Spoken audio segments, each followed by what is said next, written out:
Hi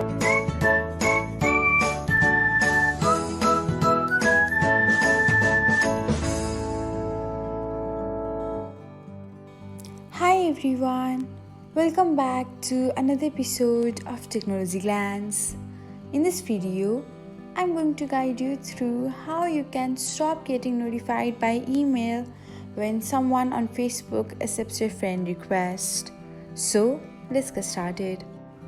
Watch till the end and don't forget to subscribe to Technologyglance by hitting the subscribe button and press the bell icon so that you'll never miss another update. Without further ado, let's get started. First of all, open the Facebook app on your device. Next, select menu button and then tap on settings under settings and privacy. After that, open notifications and then select friend requests.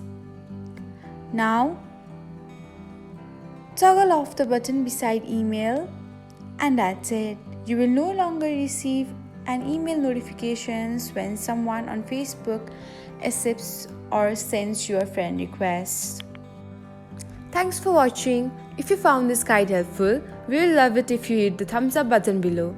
We upload great new tech tutorials like this one every day. So, don't forget to subscribe to our channel and hit the bell icon to get an update as soon as we post a video.